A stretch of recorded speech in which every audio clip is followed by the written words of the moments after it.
Aujourd'hui, dans cette 15e vidéo de Professeur Pro, nous allons nous poser deux questions. Comment remonter le temps et quelle est la taille et la forme de l'univers?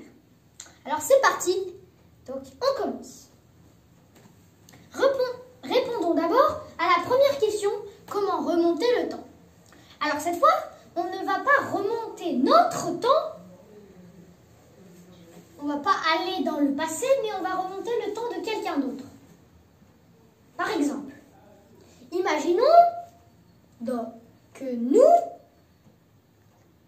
qui se trouvons ici, nous sommes amis avec un extraterrestre qui se trouve ici. Donc vous êtes très loin, car la distance qui vous sépare est de 13 milliards d'années-lumière. Donc voilà. Donc imaginons que cet extraterrestre, qui est sur les 13 milliards d'années-lumière, avance avec son vélo par exemple, et qu'il se trouve ici.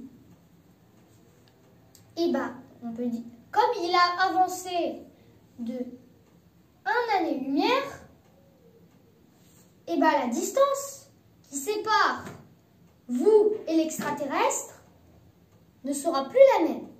Et justement, c'est ça qui déclenche tout, car si l'univers était une tranche de pain, l'extraterrestre devra couper la tranche différemment. Et justement ici, ça s'explique, puisque ici, les 13 milliards d'années-lumière, vous devez vous trouver ici. Car il a avancé de 1 année-lumière, donc là, la distance qui sépare vous et l'endroit où l'extraterrestre vous regarde n'est plus la même. Donc, si l'extraterrestre était là, ici par exemple, vous, en ce moment-là, vous étiez en train de manger, et bien comme il a avancé, maintenant vous mangeriez ici. Et comme vous êtes séparés déjà d'1 année-lumière, vous remontez dans le passé, et là, peut-être vous n'êtes même pas encore né, quelques années sont passées, je ne sais pas. Donc voilà, l'extraterrestre a réussi de vous remonter le temps, c'est-à-dire vous allez dans le passé. Maintenant, imaginons que cet extraterrestre prend son vélo, fait demi-tour, retrouve sa position initiale et avance d'1 année-lumière. Et bien ici, c'est le phénomène inverse qui va se produire. Le 13 milliards d'années-lumière devra être ici. Donc c'est ici où vous êtes en train de manger, mais là, comme il y a du décalage de 1 année-lumière, vous êtes en train de manger ici, mais vous n'êtes pas là, vous êtes là. Donc c'est-à-dire que vous ne remontez pas dans le passé, vous avancez dans le temps. On avance dans le temps. C'est cool ça, non? Oui. Donc ici, on a répondu à la première question. Peut-on remonter le temps de quelqu'un? Comment remonter le temps de quelqu'un qui se trouve très loin? Donc ici, vous avez compris, c'est un peu subtil à comprendre. Parce que oui, si l'univers était une tranche de pain, normalement, vous la coupez comme ceci, mais là, comme il a avancé, il coupe la tranche comme ceci. Là, comme il a reculé, il a avancé vers vous, il coupe la tranche comme ceci. Donc, c'est un peu compliqué à comprendre. Donc, voilà. Maintenant, vous avez compris comment remonter le temps et comment avancer le temps d'une autre personne. Donc, voilà. Donc, maintenant, on va réussir à répondre à la deuxième question. Quelle est la taille et la forme de l'univers? Alors, quelle est la taille de l'univers? On ne sait pas. On ne sait pas la taille de l'univers. Et on ne sait même pas est-ce qu'il est infini ou pas, parce que oui, déjà, nos calculs, nos télescopes, ils n'arrivent même plus à voir l'univers entier. Ils arrivent à voir, par contre, une partie d'univers. C'est ce qu'on appelle l'univers observable. nous qui se trouvons ici, nous pouvons observer une limite qui est un cercle dont le rayon serait d'environ 46 milliards 500 millions d'années-lumière.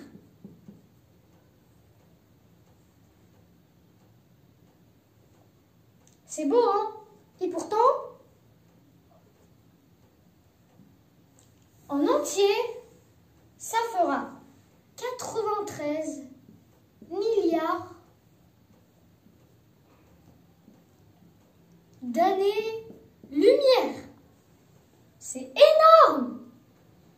Dit comme ça, 93 milliards d'années-lumière, c'est trop, hein? Eh oui. Pourtant, ça, ce n'est rien. Ce n'est que l'univers observable.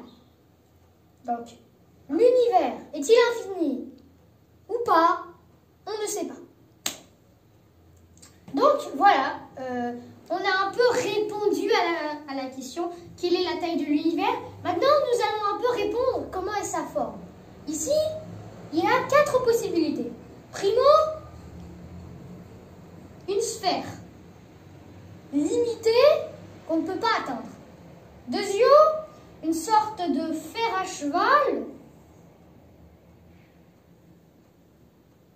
comme ceci. Ça, je l'ai ici. Un peu comme ça. Une sorte de fer à cheval. Voilà, un peu comme ça. Fer à cheval. Tertio, il est infini. Donc, il est plat. Quadrilio, il est comme un donut. Donc, voilà. On a 4 possibilités d'univers. Alors, la première est-elle vraie? Les scientifiques se sont dit non, c'est faux parce que déjà l'univers il est déjà en expansion non constante parce qu'il devient de plus en plus rapide. Donc la première possibilité ne peut pas être vraie. On supprime, il ne nous reste que 3 possibilités. La deuxième non plus parce que si l'univers a la forme d'un fer à cheval, déjà il y aurait quelques phénomènes inexpliqués qui se produisent. Donc, on a essayé sur Terre, donc ces phénomènes ne se produisent pas, donc l'univers ne peut pas être un fer à cheval. Donc, on nous reste avec 2 possibilités. L'univers est plat et l'univers est un donut. Donc, déjà, l'univers est plat peut être bon, parce que cela veut dire qu'il est infini, donc ça peut marcher, et le donut aussi, parce que, tenez, imaginez que vous vous trouvez dans le donut, par exemple ici. Vous allez dans l'univers, vous n'arrivez pas à voir l'infini puisque vous allez faire le tour de l'univers. Donc n'importe où vous vous placez, ce sera la même.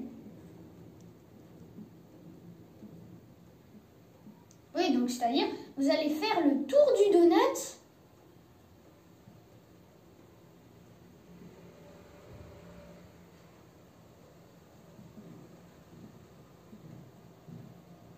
donc voilà quoi. C'est un peu bizarre à comprendre et pourtant c'est une explication qui est plutôt bien mise. Donc elle aussi, elle est bonne. Donc l'univers est soit plat, soit une sorte de donut qui fait comme s'il était infini, alors qu'il n'était pas infini. C'était juste une sorte de donut qui nous laisse penser qu'il est infini. Donc voilà. Donc cette vidéo touche à sa fin. J'espère qu'elle vous aura plu. Donc n'hésitez pas à s'abonner à ma chaîne et à la soutenir. Et n'hésitez pas non plus à activer la cloche de notification pour être au courant de toutes les mises à jour et de toutes les vidéos que la chaîne va recevoir. Donc, je vous dis à plus et ciao!